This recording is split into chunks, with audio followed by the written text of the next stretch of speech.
Today the biggest news comes from the Kursk direction. Here Russians continued the third wave of their counteroffensive, trying to overcome Ukrainian defenses with a new tactical approach.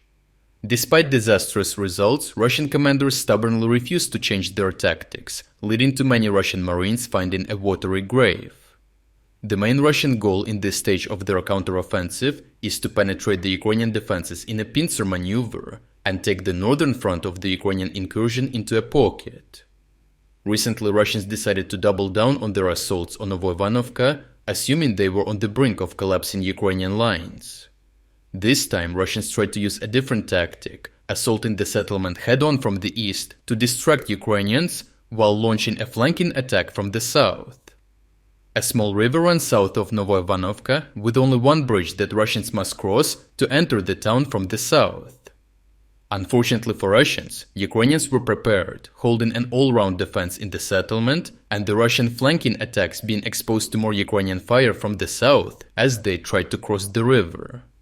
Ukrainians shared geolocated footage of one of these assaults as the Russian column started hitting landmines as soon as they left the town of Lyubimovka. As they crossed into the southern fields, many Russian vehicles were hit and caught fire. At the same time, the infantry prematurely dismounted in a desperate attempt to reach the safety of the forest. Only one of the 6 Russian vehicles managed to enter the settlement in the end, but was ambushed and disabled by a Ukrainian anti-tank weapon, whereafter Ukrainians quickly finished off the scattered Russian infantry.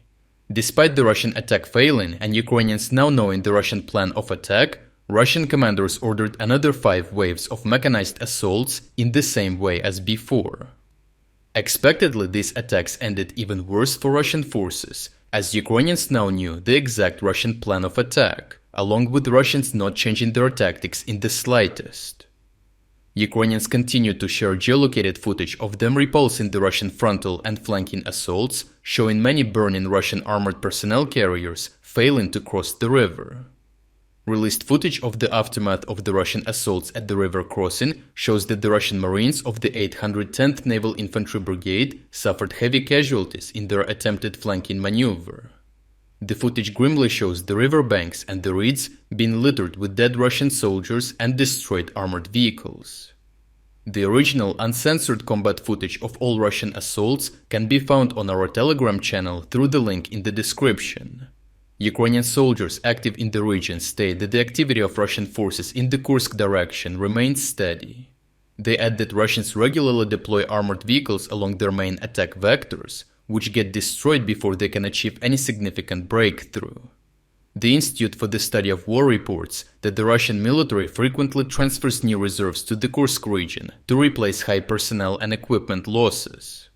Overall, Ukrainian units have even described their defensive situation as stable, despite defending against the third wave of the Russian counteroffensive and coming under near-constant Russian assault.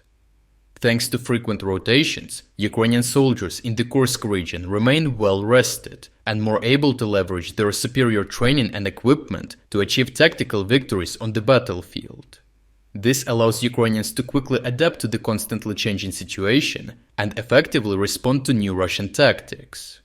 As Russian losses rapidly mount and their progress stalls, Russians are quickly depleting their more elite assault units, further diminishing their prospects of breaking through Ukrainian lines. If you're against the invasion of Ukraine and you want to support the work that I am doing, consider making a purchase in the online store UA Supporter. Here you can find a lot of products with Ukrainian symbols to not only show your support for this channel, but also for Ukraine. The link to the online store is in the description. Thank you for watching this report, and I will see you in the next one.